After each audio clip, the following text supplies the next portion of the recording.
আর একটু ফুটবে। মাছটা সবে সবে দিলাম, আমি একটু ঢাকনা দিয়ে ঢেকে দিব।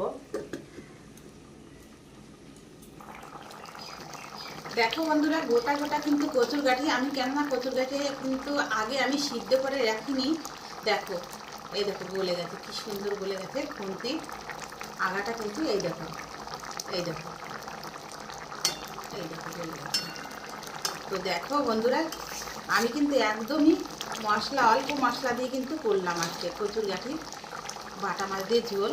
কেননা কাঁচা লঙ্কা কিন্তু আমি বেটে দিয়েছি, ওই জন্য দেখো হলুদ হলুদ কালার আসছে। আর আমি কিন্তু এখন দেখো হয়ে গেছে যেহেতু, সেহেতু কিন্তু আমি একটু বাটা কিন্তু জিরার গুঁড়াটা দিয়ে দেবো উপর দিয়ে। কচুর গাঠি দিয়ে বাটা মাছ দিয়ে আজকে কিন্তু ঝোল করব। তার জন্য দেখো কড়াই দিয়ে দিয়েছি। প্রথমে আমি তেল দিয়ে দেবো। কড়াইটা কিন্তু গরম হয়ে গেছে, আমি তেল দিয়ে দিচ্ছি। তেল দিয়ে দিলাম, ফোড়নে দিয়ে দিলাম 2টা শুকনো লঙ্কা। আমি একটু নেড়ে দেবো। আমি গোটা জিরে দিয়ে দেবো ফোড়নে। ফোড়নে দিয়ে দিলাম দেখো একটা শুকনো লঙ্কা, গোটা জিরা। আর কিন্তু দেখো কচুর গাঠিটা কিন্তু আমি কাটিনি,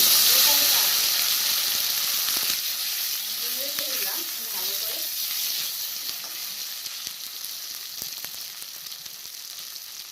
বন্ধুরা দেখো, এই কচুর গাঠিটা কিন্তু আমি সিদ্ধ করিনি, কেননা দোকানদার করলেও ভালোই আছে, তো ওই জন্য আমি কিন্তু গোটা গোটাই করছি। তার জন্য দেখো পরিমাণ মতন কিন্তু আমি নুন দিয়ে দেবো।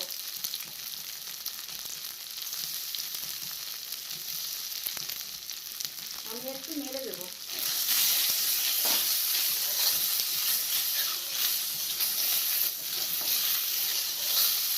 আমি একটু ঢাকা দিয়ে রাখবো। ঢাকা দিয়ে রেখেছিলাম, আমি ঢাকনাটা তুলে দিলাম। এখন একটু আমি নেড়ে করে দেবো। দেখো পরিমাণ মতন আমি হলুদ দিয়ে দিচ্ছি। আমি কাঁচা লঙ্কা বেটে রেখেছিলাম, ওটা দিয়ে দিলাম। আমি এখন একটু নেড়ে দেবো, জল দিয়ে দেবো।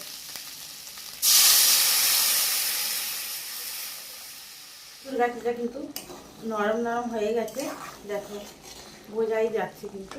ওই জন্য কিন্তু আমি মাছটা যে ভেজে রেখেছিলাম, বাটা মাছটা, ওটা কিন্তু আমি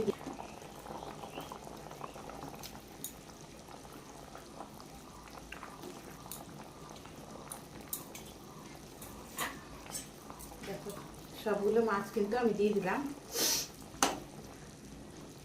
এটা কিন্তু আমি দিয়ে দিচ্ছি।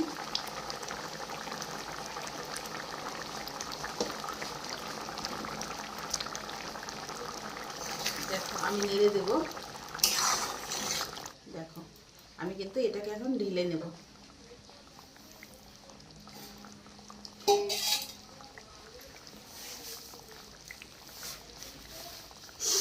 দেখো